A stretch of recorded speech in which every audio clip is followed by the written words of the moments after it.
සාදු සාදු සාදු. ප්‍රථමයෙන්ම අපට මේ උතුම් ධර්මය පෙන්වා වදාළ ගුරු දේවෝත්තම කල්යාණ මිත්‍ර පින්වත් ලොකු ස්වාමීන් වහන්සේට අප හැම දෙනාගේම নমස්කාරය වේවා. සාදු සාදු සාදු. නමෝ බුද්ධාය. තෙරුවන් සරණයි. වැඩ සිටින ගෞරවනීය මහා සංඝරත්නයන් අවසර ශ්‍රද්ධාවන්ත වාසනාවන්ත පින්වතුනි, අදත් වෙනදා වගේම ඔබ සූදානම් වෙන්නේ වේදල්ල සදහම් පිළිසඳර සමග සම්බන්ධ වන්නට. මේ වේදල්ල සදහම් පිළිසඳර තුළින් අපි සාකච්ඡා කරන්නේ ඒ ගෞතම බුදුසසුනේ වැඩ සිටපු උතුම් මහරහතන් වහන්සේලා විසින් පවත්වන්නට යෙදුන උතුම් දහම් සාකච්ඡාවන් පිළිබඳව ඒ දහම් සාකච්ඡාවන්ගේ එන උතුම් දහම් කාරණා විග්‍රහ කොට ගන්නයි අපි මේ වේදල්ල සදහම් පිළිසඳර පවත්වන්නේ. ඉතින් අපි මේ දිනවල සාකච්ඡා කරමින් සිටින්නේ ඔබ හොඳින්ම දන්නවා මහා වේදල්ල සූත්‍රය. අපගේ කොට්ටිත මහරහතන් වහන්සේත් ඒ වගේම ප්‍රඥාවෙන් අග්‍රේශ්වර වූ සාරිපුත්ත මහරහතන් වහන්සේත් විසින් පවත්වන්නට යෙදුන උතුම් දහම් සාකච්ඡාවේ එන උතුම් දහම් කාරණා පිළිබඳව තමයි අපි සාකච්ඡා කරමින් සිටින්නේ. ඉතින් අපි ගියවර වැඩසටහනේදී අපි සාකච්ඡා කළා අපේ පින්වත් ස්වාමීන් වහන්සේ අපිට පැහැදිලි කරලා දුන්නා සංඥාවත් විඥානයත් විඳීමත් අතර ඇති සම්බන්ධය, මේවා එකිනෙකටද පවතින්නේ, වෙන් වෙන්වද පවතින්නේ, මේ සම්බන්ධයෙන් අපි කරුණු කාරණා දහම් කාරණා ඉගෙන ගත්තා. ඉතින් අදත් වෙනදා වගේම අපිට මේ උතුම් දහම් කාරණා පැහැදිලි කරලා දෙන්න අපගේ පින්වත් ස්වාමීන් වහන්සේ මැදිරියට වැඩම කොට වදාලා. ඉතින් පින්වත් ස්වාමීන් වහන්සේ වැඩසටහන සඳහා ගෞරවයෙන් යුක්තව নমස්කාර පූර්වකව පිළිගන්නවා. අවසරයි ස්වාමීන් වහන්සේ. නමෝ බුද්ධාය. නමෝ බුද්ධාය. පින්වතුනි, මේ වේදල්ල සදහම් පිළිසඳර සඳහා අද දවසේදී විකාශන දායකත්වයේ ධර්මීන් පින් රැස් කරගන්නේ මීට මාස 3කට පෙර මිය පරලොව ගිය දම්සස් නිකේෂණ විජයන්ත පුතුට පින් අනුමෝදන් කිරීම පිණිස පින්වත් චමිල් විජයන්ත සහ තිලිනි මధుභාෂිනී යන දෙපළ ඇතුළු පවුලේ සියලුම දෙනා විසින් තමයි අද දවසේදී මේ වේදල්ල සදහම් පිළිසඳර සඳහා විකාශන දායකත්වයේ දරන්නේ. අවසරයි ස්වාමින් වහන්සේ. අපි ගියවර වැඩසටහන් තුළින් අපි සාකච්ඡා කරා මේ විඳීම පිළිබඳව, විඥානය පිළිබඳව, ඊළඟට හඳුනා ගැනීම සංඥාව පිළිබඳව, ඊළඟට මේ අතර ඇති සම්බන්ධය පිළිබඳව අපි කතා කරා. ස්වාමීන් වහන්සේ, මේ වේදාල සූත්‍රයේ සඳහන් වන පරිදි ඊළඟට අපේ කොට්ටිත මහරහතන් වහන්සේ ටිකක් වෙනස් ප්‍රශ්නයක් අහනවා. සාමාන්‍යයෙන් අපි නිතර අපිට අහන්න නොලැබෙන ප්‍රශ්නයක් සහ අහන්න නොලැබෙන කරුණු කාරණා සහිත ප්‍රශ්නයක් අපේ සාරිපුත්ත මහරහතන් වහන්සේගෙන් අසා සිටිනවා. ඒ තමයි ස්වාමීන් වහන්සේ කොට්ටිත මහරහතන් වහන්සේ අහනවා මේ පංච ඉන්ද්‍රියන්ගෙන් වෙන් වුණු පිරිසිදු මනෝවිඤ්ඤාණයක් දැකගත හැක්කේ කොහේද? ඒ වගේම මේ මනෝවිඤ්ඤාණය පිළිබඳව අපේ කොට්ටිත මහරහතන් වහන්සේ අහනවා. ස්වාමීනි, මේ ප්‍රශ්නයත් ඒ වගේ මේකට ලැබෙන පිළිතුරත් ස්වාමීන් වහන්සේ අපිට අපේ පින්වතුන්ට පැහැදිලි කර දෙනසේක්වා ස්වාමීන් වහන්සේ. අවසරයි. නමෝ බුද්ධාය. හැම දිනාටම තෙරුවන් සරණයි. වැඩ සිටින අපේ පින්වත් ස්වාමීන් වහන්සේගෙන් අවසර. ශ්‍රද්ධාවන්ත පින්වත්නි, අපේ ස්වාමීන් වහන්සේ ඇහුවා වගේ දැන් මේ වේදල්ල සූත්‍රයේ තියෙන විදිහට ආන්නේ ප්‍රියාස්තුන් වහන්සේ පංචේන්ද්‍රියන්ගෙන් වෙන් වූ පිරිසිදු මනෝවිඤ්ඤාණය ගැන. එතකොට හැබැයි අපි කලින් විඤ්ඤාණය කියන එකක් ගැන කතා කළා. මෙතන අමුතු වචනයක් ආවා පිරිසිදු මනෝවිඤ්ඤාණය කියලා. ඒකට කියන්නේ පරිසුද්ධේන මනෝවිඤ්ඤාණය කියලා. ඒ වචනේම තමයි දැන් පරිසුද්ධ කියලා කියන්නේ පිරිසිදු කියන එකනේ. එතකොට මෙතන අහන්නේ නිසට්ඨේන හවසෝ පංචහි ඉන්ද්‍රියේහි. කියන්නේ පංච ඉන්ද්‍රියන්ගෙන් වෙන් වූ කියන එක. මේ දැන් පංචේන්ද්‍රිය කියන එක ඉස්සලා තේරුම් ගන්න ඕනේ. එසේ මෙතන කරුණු දෙකක් තියෙනවා. පංචේන්ද්‍රිය කියන එක, ඒ වගේම මනෝ විඥානය කියන එක. එතකොට පංචේන්ද්‍රිය කියන වචනය ධර්මයේ හම්බෙනවා. අපිට ඉන්ද්‍රිය ධර්මයන් වලදී හම්බෙනවනේ පංචේන්ද්‍රිය කියන වචනේ. හැබැයි මෙතන කතා කරන්නේ ඉන්ද්‍රිය ධර්ම පහට අදාළ පංචේන්ද්‍රිය නෙමෙයි. මේ කියන්නේ ශ්‍රද්ධා ඉන්ද්‍රිය ගැන, විරිය ඉන්ද්‍රිය ගැන, සති ඉන්ද්‍රිය ගැන, සමාධි ඉන්ද්‍රිය ගැන, ප්‍රඥා ඉන්ද්‍රිය.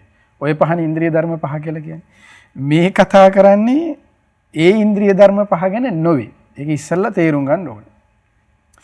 මේ කතා කරන්නේ ඇස නම් වූ ඉන්ද්‍රිය, කන නම් වූ ඉන්ද්‍රිය, නාසය නම් වූ ඉන්ද්‍රිය, දිව නම් වූ ඉන්ද්‍රිය, කය නම් වූ ඉන්ද්‍රිය. ඇත්තට මෙතනදී බාහිර ආයතන වලුත් ඇත්තටම විස්තර කරන්නේ ඒ ආධ්‍යාත්මික ආයතනයේට ගෝචර වෙන බාහිර ආයතන පහ ගැන. ඒ කියන්නේ රූපය, ශබ්දය, ගන්ධ සුවඳ, රස, පහස ගැන. එතකොට ඔන්න ඔය පහට තනි නමක් අපේ ධර්මයේ විස්තර වෙනවනේ අපේ ස්වාමීන් වහන්සේ. ඒ තමයි අපේ ස්වාමීන් වහන්සේට මතක ඇති ඔය පහට කියනවනේ පංචකාම ගුණ කියලා. එතකොට මේ මෙතන තව විදිහකට පංචකාම ගුණයන්ගෙන් සම්පූර්ණයෙන් වෙන් වෙලා කියන එක. එතකොට මේ පංචකාම ගුණයන්ගෙන් සම්පූර්ණයෙන් වෙන් වෙලා කියන කරුණ ගත්තොත් එතනින් පමණක් නතර වුණොත් ඒ වචනේ දාලා එතනින් පමණක් නතර වුණොත් කතා කරන්න පුළුවන් වෙන්නේ පළවෙනි ධානයක් ගැන පමණයි. දෙවෙනි ධානය, තුන්වෙනි ධානය වලත් පංචේන්ද්‍රියයන් මොකද්ද පංචකාම ගුණයන්ගෙන් වෙන් වෙලා තමයි. නමුත් පංචකාම ගුණයන්ගෙන් වෙන්වීමක් ගැන කතා කරන්නේ පළවෙනි ධානයට පමණයි. මොකද පළවෙනි ධානය තුල විස්තර වෙනකොට තියෙන්නේ විවිච්ඡේව කාමේහි. විවිච්ඡ අකුසලෙහි ධම්මේහි සවිතක්කං සවිචාරං විවේකජං පීතිසුඛං පඨමඥානං උපසම්පජ්ජ විහෙරති. ඔන්න පළවෙනි ධානය. ඒ කිව්වේ මොකද්ද? විවිච්ඡේව කාමේහි. කාමයන්ගෙන් වෙන්ව. ඒතර කාමයන්ගෙන් වෙන්ව කියලා කියන්නේ මේ අනාගාමී වෙලා නෙමෙයි මේ කියන්නේ. එතන කාමයන්ගෙන් වෙන්ව කියලා කියන්නේ මේ පංචකාම අරමුණු වලට සිත ග්‍රහණය නොවි කියන එක. ඒ වෙලාව තුල ග්‍රහණය නොවි විවිච්ඡේව කාමේහි විවිච්ඡේව අකුසලෙහි ධම්මේ. එතන අකුසල් දහම් කියලා කියන්නේ නීවරණ ධර්ම පහට. ඒතර අකුසල ධර්මයන්ගෙන් ප්‍රහාණය කියලා කියන්නේ එතනදී අරහත්වයක් කියන එක නෙමෙයි. ඒ කියන්නේ අකුසල ධර්මයන්ගෙන් වෙන්ව කියලා කියන්නේ නීවරණ ධර්ම එතන හඳුන්වන්නේ. අකුසල රාශි කියලා හඳුන්වන්නේ නීවරණ වලට. ඒ කියන්නේ කාමච්ඡන්දය, ව්‍යාපාදය, තීන මිද්ධය, උද්ධච්ච කුක්කුච්ච විචිකිච්ඡය කියන්නේ කාමච්ඡන්දය, කාමයන්ට එන එක. ව්‍යාපාදී කියන්නේ තරහ. ඊට පස්සේ තීන මිද්ධය කියන්නේ නිදිමතත් අලසකමත්. ඊට පස්සේ උද්ධච්ච කුක්කුච්ච කියන්නේ පසුතැවීමත් විසිරීමත්. විචිකිච්ඡාව කියන්නේ සැකයක්. ඔය පහෙන් වෙන්ව කියන එකට තමයි අකුසල ධර්මයෙන් වෙන්ව කියන්නේ. විවිච්ඡේව කාමෙහි කියන්නේ කාමයන්ගෙන් වෙන්ව කියන එක. ඒ කියන්නේ මේ අපි කතා කරපු පංචකාමයන්ගෙන් වෙන්ව කියන එක. ඒතකොට මේ පංචකාමයන්ගෙන් වෙන්ව හැබැයි මේ කතා කරන්නේ පංච ඉන්ද්‍රියයන්ගෙන් වෙන්ව කියන එක නෙමෙයි. මේ පංචකාමයන්ගෙන් වෙන් වුණාට පස්සේ ඊට වඩා ලැබෙන එකක් තමයි මේ පංච ඉන්ද්‍රිය ධර්මයෙන් වෙන්ව කියලා කියන්නේ. ඒක වෙනම දෙයක්. ඒක තේරුම් ගන්න තමයි මේ ටිකින් ටික යන්නේ මේ. එතකොට දැන් ওই විදිහට පංචකාමයෙන් වෙන්ව අකුසල ධර්මයෙන් වෙන්ව විවේකජං පීතිසුඛං. විවේකයෙන් හටගත් දැන් කාමයෙන් වෙන්වීම නිසා අකුසල ධර්මයෙන් වෙන්වීම නිසා හටගන්නා වූ විවේකයක් තියෙනවා. ඒ විවේකයේ තමයි මෙතන විවේකජං පීතිසුඛං කියලා කියන්නේ. අපි මේ විවේකජං පීතිසුඛ විවේකය කියලා මෙතන කියන්නේ අපි ගන්න විවේකේ නෙමෙයි. අපි නිකන් මෙහි බණක් කියලා කොහේ හරි මේ වැඩප්පලක් කරලා ඉවරලා පොඩ්ඩක් අමාරුයි කියලා ගිහිල්ලා කොහේ හරි තැනකට ගිහිල්ලා නිදිය ගන්න එකනේ අපි කරන විවේකය කියලා. ඒ විවේකයක් ගැන නෙමෙයි මේ කියන්නේ. මේ කයතා කරන්නේ මොකක්වත් නෙමෙයි කෙලින්ම අර අකුසල ධර්මයන්ගෙන් වෙන්වීම නිසා. ඊට පස්සේ ඒ කාමයන්ගෙන් වෙන්වීමට සිතත් එක්ක ප්‍රතිබද්ධ වූ විවේකයක් ගැන. ඒකයි ඒකට චිත්ත විවේක කියලා කියන්නේ.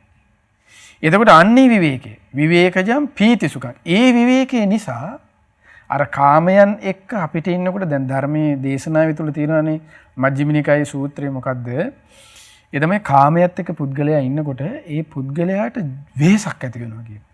දැන් අපිට ඒක තේරුම් ගන්න ජීවිතේ ඔබට කිව්වොත් එහෙම දැන් ඔබ මේ වැඩපල කරනවා ඊට පස්සේ මේ දුවල පැනලා එහෙම යනවා ගහ ගන්නවා මරා ගන්නවා කොටා ගන්නවා ওই දේවල් තියෙනවනේ දැන් ඔය ඔක්කොම වෙන්නේ මේ කාමයට එක්කනේ. ඒත් එක ජීවිතේට ඇති වෙනවනේ වෙහසක්. දැන් එහෙ යන්න ඕනේ අරය හම්බෙන්න ඕනේ මෙයා හම්බෙන්න ඕනේ. එතකොට ඒක මහා වෙහසක් නේ ජීවිතේට.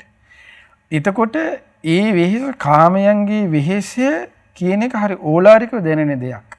හරි අමාරුයි ජීවිතේට. එතකොට මෙතන කියන්නේ කාමයන්ගෙන් වෙන්වීම නිසා ඇතිවන්නා වූ විවේකය. දැන් තව උදාහරණයකට දැන් අපි හිතමුකෝ මෙහෙම දැන් ඔන්න අපි කියනවා උදේ ඉඳන් එළි වෙනකන් ළමයෙක් හිටන්නකෝ රෑ ඉඳන්ම එයා උදේ ඉඳන් ඊළඟ දවසේ එළි වෙනකම් අපි කියමු ෆෝන් එකේ කියලා. ඔන්න ෆෝන් එක බලනවා. ඉතින් පාන්දර 2ටත් බලනවා, 3ත් ඔන්ලයින්, 4ටත් ඔන්ලයින්, උදේ 5ට. දැන් ඔන්ලයින් තමයි. හැබැයි ඒකයාගේ ජීවිතේට වෙහෙසක් නේ. උදේට ඉන්නේ මහා මුස්පේන්තුයිනේ. ඒ නැගිටිනකොට ඒගොල්ලෝ හිතා ගන්නවා හරි මුස්පේන්තුයි. ඒ කියන්නේ ජීපීස් එක් වගේ ඉන්නේ. අන්න එතකොට බලන්නේ ඒ දේ තුල තමයි ඉන්නේ. හැබැයි කාමයේ තුල ආස්වාදයක් තියෙනවා. හැබැයි ආස්වාදයෙන් එයා හිතන විවේකයකට අරන් යන්නේ. මේ කියන්නේ කාමයන්ගේ වෙන් වෙච්ච මහා අග්‍ර විවේකයක් ගැන. එතකොට ආන්න ඒ විවේකය ගැන කතා කරන්නේ. විවේකජම් ප්‍රීතිය. ඒ විවේකයේ නිසා එයාගේ හිතට ඇති වෙන ප්‍රීතිය. දැන් කාමයේ තුල හරියට අර විදිහට හිතන්නකෝ. දැන් ඔබ එළි වෙනකම් ඔන්ලයින් හිටියා කියලා. ඉඳලා දැන් හිතන්නකෝ මොනවා හරි වීඩියෝ එකක් බලලා හිතට පොඩ්ඩක් සහනයක් ගත්තා කියලා. හැබැයි උදේට නැගිටිනකොට බලන්නකෝ පෙරේතිය නිකන් මහසෝන ගැහුවා වගේ නැගිටින්නේ. නිකන් කුණු කෙල පෙර නිකන් මේ උපංගේ පෙරේතෙක් වගේ. ඒ චරිතවල කාමරයක් එහෙම බලනකොට කිසි පිළිවෙලක් නැහැ. ඊට පස්සේ නාන්නේ හොටු පෙරාගෙන ඒ ඇඳුම් ගඳ ගන්නවා ළඟින් යන්න බෑ නිකන් තනිකර මිහිපිට පෙරේතෙක් වගේ. එතකොට අන්න ඒ වගේ දැන් ඒ ස්වභාවයකින් ඉඳලා එයා ගන්නා වූ ඒක පීඩාවක් නෑට. එතකොට මේ එහෙම එකක් නෙමෙයි මේ කියන්නේ. විවේකජම් පීති සුඛං. එතනින් එයාට දැන් ඒ වීඩියෝ එක බලන වෙලාවේ ප්‍රීතියක් තියෙන. හැබැයි නැගිට්ටසවර පෙරේත ගතියෙන් ඉන්න නිසා ප්‍රීතියක් නෑ කිසිම. නිකන් අංගමැලි කඩාගෙන නිකන් ආර්ය අමාරුයි වගේ නැකිනේ ප්‍රීතිය නෑ. කාමයේ නිසා ඇතිවන්නා ආස්වාදයක් තියෙනවා. හැබැයි ඒ ආස්වාදය නෙමෙයි මෙතන කතා කරන්නේ. කාමයෙන් වෙන්වීමෙන් ලැබෙනා වූ දෙයට තමයි ප්‍රීතිය කියලා වචනයක් තියෙන්නේ. අතන කතා කරන්නේ සාමාන්‍ය අපි ප්‍රීතිය කියලා කියනවා තමයි. හැබැයි ඒ ප්‍රීතිය කියලා කියන්නේ මේ අපේ විවාහාරය කතා කරන ප්‍රීතිය නෙමෙයි ධර්මයේ ප්‍රීතිය කියන්නේ. ධර්මයෙන් ප්‍රීතිය කියලා කියන්නේ කාමයෙන් වෙන් වෙනවා කියන එකයි. එතකොට ඒ විවේකයේ නිසා කාමයෙන් වෙන්වීම නිසා ඇතිවන්නා වූ ආධ්‍යාත්මික මහා ප්‍රීතියක් තියෙනවා. විවේකජම් පීති සුඛං පඨම ධානං උපසම්පද්ද විරිත. එතකොට ඔය කරුණ ඔක්කොගෙම සම්පූර්ණ වුණාට පස්සේ එයා පළවෙනි ධානය එනවා. එතකොට ඔන්න කාමයෙන් වෙන්ව. එතකොට ඔන්න ඊට පස්සේ විතක් විචාර සංසිඳවල ඊට දෙවෙනි ධානය, ඊට පස්සේ පීති සුඛ ඒකාග්‍රතාවය හොඳට ටු තුන්වෙනි ධානය, ඊට පස්සේ ওই විදිහට හතරවෙනි ධාන ආදී වලට යනවා. එතකොට ওই විදිහට ගියාට පස්සේ මෙහෙම දැන් මෙතන කතා වෙන්නේ මොකද්ද? පංචේන්ද්‍රියෙහි. පංචේන්ද්‍රයන්ගෙන් වෙන්ව නිස්සට්ඨේන. පංචේන්ද්‍රයන්ගෙන් වෙන්ව. එතකොට මේ පංචේන්ද්‍රිය කියලා කියන්නේ දැන් අර ගෝචර වෙන විෂය තිබ්බනේ. ඇසට ගෝචරුනේ රූපය. කනට ගෝචරුනේ ශබ්දය. නාසයට ගෝචරුනේ ගඳ සුවඳ. කයට ගෝචරුනේ කුමක්ද? පහස. එතකොට ඔන්න ඔය පහනේ. ඔන්න ඔය පහටම ඊට පස්සේ ගෝචර වෙන ඒ ඔක්කොම අල්ලගෙන තියාගන්නා වූ එක දෙයක් තියෙනවා. ඒ දේ තමයි මනස කියලා කියන්නේ. අන්න ඒක තමයි හඳුන්වන්නේ මේ මනෝ විඥානං කියලා මෙතන. ඇසෙන් ගන්නා වූ දේට, කනෙන් ගන්නා වූ දේට, නාසයෙන් ගන්නා වූ දේට, ඊට පස්සේ දිවෙන් ගන්නා වූ දේට, කයෙන් ගන්නා වූ දේට ගෝචර කරගන්නා වූ එක තැනක් තියෙනවා. ඒ කියන්නේ ඒ ඔක්කොම දේවල් අපි සාමාන්‍යකව ඔබේ වචනික ස්ටෝරේජ් එකක් වගේ ඒක නිකන් තැම්පත් කරලා ගබඩා කරලා තියාගන්න දේ. නැවත ඕන වෙලාවක අවශ්‍යලා ගන්න පුළුවන්. එතකොට අන්න ඒ වගේ තමයි මනෝ විඥානය කියන එක මනස කියලා කියන්නේ. ඒ මනෝ විඥානං කියන එකට තමයි ධර්මයේ තව තැනක හඳුන්වන්නේ මනෝ සංචේතන ආහාරය කියලා. දැන් මේ මනෝ විඥානය තමයි නැවත ඒක හදලා දෙන්නේ සසරේ පැවැත්මට. එතකොට මේ සසරේ පැවැත්මට හදලා දෙන ආකාරයට මේ මනෝ විඥානීය ක්‍රියා කිරීමට කියනවා අන්න වචනයක් මනෝ සංචේතන ආහාරය කියලා. එතකොට ඒ මනෝ සංචේතන ආහාරය තමයි අන්න අතීතයේ හිතනවා, වර්තමානයේ හිතනවා, අනාගතේ පතනවා. එතකොට මේ මනෝ සංචේතන ආහාරයෙන් තමයි ඒක කරන්නේ. එතකොට පංචේන්ද්‍රිය කියලා කියන්නේ මෙතනදී දැන් අර කියපු පහ තියෙනවනේ මොනවද? මේ පංචකාම අරමුණු. එතකොට ඒ පහට වෙන් වෙච්ච ඉන්ද්‍රියක් තියෙනවනේ. රූපේට මොකද්ද? ඇසනේ. එතකොට අන්න ඇස නම් වූ ඉන්ද්‍රිය. කන නම් වූ ඉන්ද්‍රිය. නාසය නම් වූ ඉන්ද්‍රිය. දිව නම් වූ ඉන්ද්‍රිය. කය නම් වූ ඉන්ද්‍රිය. ඉන්ද්‍රිය සහ ආයතනය කියන්නේ දෙකක්. ඇස නම් වූ ආයතනය කියලා එකක් තියෙනවා. ඇස නම් වූ ඉන්ද්‍රිය කියලා එකක් තියෙනවා. කන නම් වූ ඉන්ද්‍රිය කියලා කියනවා. කන නම් වූ ආයතනය කියලා කියනවා. ඊට පස්සේ නාසය නම් වූ ඉන්ද්‍රිය කියනවා. නාසය නම් වූ ආයතනය කියනවා. ඊළඟට දිව නම් වූ ඉන්ද්‍රිය කියනවා. දිව නම් වූ ආයතනය කියනවා. කය නම් වූ ඉන්ද්‍රිය කියනවා. කය නම් වූ ආයතනය කියනවා. එතකොට මෙතන කතා කරන්නේ ඉන්ද්‍රිය කියන වචනය. ඉන්ද්‍රිය කියන කරුණ තමයි ආයතනයක් බවට පත්වන්නේ. එතකොට මෙතනදී ඉන්ද්‍රිය කියන කරුණ එහෙමම නතර කරාට පස්සේ ආයතනයක් කියන කරුණක් නැහැ. ආයතනයකට යන්නේ නැහැ. ඉතින් හරි ධර්මයේ හරියට විස්තර වෙන්නේ දැන් ඔක ධාතු සංයුත්තේ තියෙන්නේ. චක්කු ධාතු කියලා තියෙනවා. චක්කු ධාතුව තමයි චක්කු ඉන්ද්‍රිය වෙන්නේ. චක්කු ඉන්ද්‍රිය තමයි චක්ඛායතනෙ ඇස නම් වූ ආයතනය. ඊට පස්සේ සෝත ධාතු තියෙනවා. කන නම් වූ ධාතුව.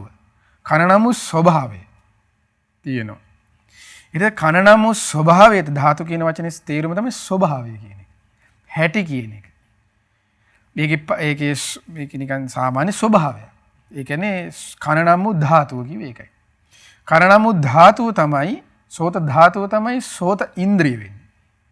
සෝත ඉන්ද්‍රිය තමයි යන්නේ මේ මොකද්ද සෝත ආයතනය වෙන්නේ.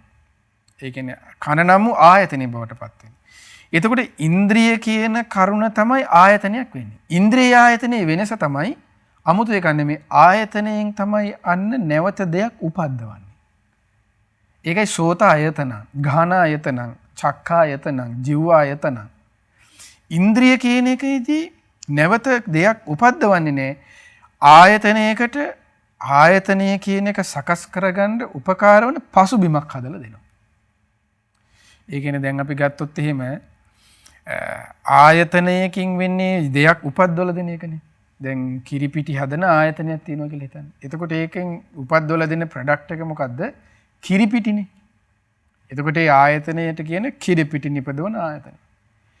ඒ ආයතනයේ ඉන්න කිරි දෙන එළහරකා එළදෙන වගේ තමයි අර ඉන්ද්‍රියක් කියලා කියන්නේ. ඉන්ද්‍රිය කියන එක නැත්තම් ආයතනයේ තිබුණ කිරිපිටි ලැබෙන්නේ නැහැනේ. එළදෙන ඒ සතා නැත්තම් ඒ ඉන්ද්‍රියන්ට හරියන අනිකුත් පසුබිම තනකොළ නැත්තම් වතුර ටික නැත්තම් මේ ඒ ආයතනයෙන් කවදාවත් කිරිපිටි නිෂ්පාදනය කරන්න වෙන්නේ නැහැ. එතකොට අන්න ඒ වගේ පසුබිමක් තියෙනවා. එතකොට මේ පසුබිම හදලා දෙන්නේ මේ ඉන්ද්‍රිය කියන එක. ඉන්ද්‍රිය කියන එක නැති කරොත් දැන් කිරිපිටි දෙන ආයතනයක් තියෙනවා. එයා මේ අර උපද්දවලා දෙන. එතකොට ඒ ආයතනයේ තුල සිටින සත්තු සහ ඊට පස්සේ තනකොළ ඒ වටපිටාව නැති කරලා ඒ ආයතනෙන් අන්න එතනින් එහාට ආයතනයේ කතාවක් නැහැ. ඇයි ඒ සත්තු ටිකත් මරලා දාන්නේ තියෙන්නේ? එතකොට අන්න ඒ වගේ ඉන්ද්‍රිය ධර්මය කියලා කියන්නේ මේ ඇස නම් වූ ඉන්ද්‍රිය කියන එක. කන නම් වූ ඉන්ද්‍රිය, නාසය, දිවකය, මනස නම් වූ ඉන්ද්‍රිය. මේ පංචේන්ද්‍රියන්ගෙන් වෙන් වුණා කියලා කියන්නේ පළවෙනි ධ්‍යානෙ නොවේ. දෙවෙනි ධ්‍යානෙට අදාළ තැනකුත් නෙමෙයි. තුන්වෙනි ධ්‍යානෙට අදාළ තැනකුත් නෙමෙයි. හතරවෙනි ධ්‍යානයෙන් සිට ඉහළට. ඒ කියන්නේ කෙලින්ම අරූප සමාපatti. ඒකේ අරූප සමාපatti කියන එක ගෝචර වෙන්නේ මනසත් එක්ක. ඒකයි මෙතන මනෝ විඥානය කියලා දාලා තියෙන්නේ. දැන් අපි අහලා තියෙනවා අපි මේක තව තේරුම් ගන්න අපි ගත්තොත් එimhe සංස්කාර කියන වචනේ ගමක පටිච්චසමුප්පාදයේ තියෙන. සංස්කාර තුනයි එතන විස්තර වෙන්නේ. කාය සංකාර, වචී සංස්කාර, චිත්ත සංස්කාර කියන එක. කාය සංස්කාර කියලා කියන්නේ කය හා පටිබද්ධ නිසා. කයත් එක්ක පටිබද්ධ කියන්නේ කය හා බැඳී පවතින කියන එක. චිත්ත සංස්කාර කියලා කියන්නේ වචනයත් එක්ක බැඳී පවතිනවා කියන එක.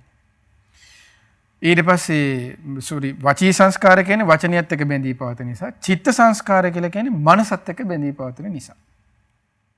එතකොට අපි දෙවෙනි එක ගමුක චිත්ත සංස්කාර කියන එක. චිත්ත සංස්කාර වලට අයිති වෙන්නේ විතර්කය සහ ਵਿਚාරය. විතර්කය කියලා කියන්නේ අපි හිතනවා. ਵਿਚාරය කියලා කියන්නේ ඒක නැවත ඒක විස්තර කර අපි හිතෙන් හදන්නේ. දැන් අපි තේරුම් ගන්න ගත්තොත් විතර්කය තමයි අරහං. ਵਿਚාරය තමයි මාගේ ස්වාමී බුදුරජාණන් වහන්සේ රාග දේශ මොහ අරහං ගුණය ගැන ලොකුවට හිතන්නේ ඒ ਵਿਚාරය. අරහං කියලා කියන්නේ විතර්කයක්. අපි හිතමු මම නිදුක් වෙම්මා විතර්කය. විචාරය තමයි යන්නේ ඊට පස්සේ ඒක විචාරනවා ගම රට නගරය අරහේ මෙහි ලෝකේ කුස්සිය අරහේ ඔක්කොම ওই විදිහට යන්නේ. ඒ රටේ මේ රටේ කියන්නේ. අය විචාරය. ඒතකොට තනි වචනයක් තමයි යන්නේ විතර්කයක් තමයි සුවපත් වෙම්මා. ඒ විතර්කය. ඊට පස්සේ අපි ගත්තොත් අසුභාවනාවේ කෙස් කියලා කියන්නේ විතර්කේ. විචාරය තමයි මේ කෙස් කළු පාටින් යුතු වන්න ලොකුවට හිතනවා. ඒ විචාරය. ඊට පස්සේ දාඩියත් එක්ක එකතු වුණාම ගඳ ගසන ස්වභාවයෙන් අනේ පිළිකුල් ස්වභාවය හොඳට ප්‍රකට කරවන්න සිතවන්නේ විචාරය. ඒතකොට ඒක විතක්ක විචාර කියලා. ආන්න ඒ විතර්කයේ සහ විචාරය කියන එක දෙවෙනි ධ්‍යානයේදී සංසිඳෙනවා. එතකොට විතක්ක විචාර කතා වචී සංස්කාර පැත්තක් දෙවෙනි ධ්‍යානෙන් පස්සේ ආයේ නැහැ එන්නේ. කාමයන්ගේ පැත්තක් පළවෙනි ධ්‍යානෙන් පස්සේ නැහැ. දෙවෙනි ධ්‍යානෙන් පස්සේ වචී සංස්කාර පැත්තක් නැහැ. එතකොට තව තියෙන සංස්කාර දෙකයිනේ. ඒ මොකද්ද? චිත්ත සංස්කාරයයි කාය සංස්කාරයයි. හතරවෙනි ධ්‍යානයට සම්වදිනවා සමගම කාය සංස්කාරය කියලා කිව්වේ කය හා පටබද්දනේ. කය හා පටිබද්ධව තියෙන දේවල් බුදුරජාණන් දේශනා කරන ආස්වාසය සහ ප්‍රස්වාසය කියන එක. හරි පුදුමයි. මේ ධර්මයේ ආශ්චර්ය කියලා කියන්නේ ඒකයි. අපි හිතන්නේ හුස්ම ගන්න නැතුව මිනිස්සුෙකුට ඉන්න බෑ කියලානේ. හතරවෙනි ධ්‍යානයේ සම්වදිනවා සමග ආස්වාස ප්‍රස්වාස සංසිඳිනවා. ඒ කියන්නේ සංසිඳුණා කියන්නේ ආස්වාස ප්‍රස්වාස නතර වෙනවා. ඒතර කාය හා පටබද්ධ කතාව ඉවරයි. කයත් එක්ක බැඳින දේවල් ඉවරයි. ඇසේ කතාව අන්න ඒකයි මේ කියන්නේ. ඇසේ කතාව, කනේ කතාව, දිවේ කතාව, මේ නාසයේ කතාවල් ටික අන්න ඉවරයි. කාය සංස්කාර සංසිඳුණා. හතරවෙනි ධ්‍යානයෙන් ඉහළ සියල්ල තිබෙන්නේ මනසත් එක්ක. ඒකයි ඒකට චිත්ත සංස්කාර. චිත්ත සංස්කාරයන්ට අයිති වෙන්නේ සංඥාව සහ වේදනාව. එතකොට වැඩ කරන්නේ හඳුනා ගැනීම සහ විඳීම් ටිකක් එක්ක විතරයි දුවන්නේ කතාව. ආස්වාස ප්‍රස්වාස කතාවක් නැහැ. ඊට පස්සේ සුවපත් වෙම්මා නිදුක් වෙම්මා කියන හිතන කතාවක් නැහැ. කාමයන්ගෙන් මුලින්ම වෙන් වුණා. ඊට පස්සේ වචී සංස්කාරයෙන් වෙන් වුණා. ආස්වාස ප්‍රස්වාස සංසිඳුණා. දැන් තියෙන්නේ මේ කය මෙතන තිබුණට කය හා පටිබද්ධව කිසි දෙයක් වෙන්නේ නැහැ. මේ උතුමන් වහන්සේ මේ ධර්මයේ කියන්නේ හරි පුදුම දෙයක්. ඊට පස්සේ තියෙන්නේ අරූප සමාපatti. හතරවෙනි ධ්‍යානයට එනකම්මයිති සමාපatti වලට කියන රූප සමාපatti කියලා. පළවන, දෙවන, තුන්වන සහ හතරවන. ඒක රූප ධ්‍යාන. එතනින් එහා කය ආස්වාස ප්‍රස්වාස සංසිඳනවත් එක්කම එතනින් එහා තියෙන සමාපatti. ආකින්චඤ්ඤායතන, නේව සංඥා, නා සංඥා, ආකාසානංචයත. ඒ ඔක්කොම අරූප සමාපatti. අරූප සමාපatti සියල්ල වැඩ කරන්නේ සංඥා වේදනත් එක්ක. සිත හා සමගපට. ඒකයි එතන මනෝ විඥානං කියලා දාන්නේ.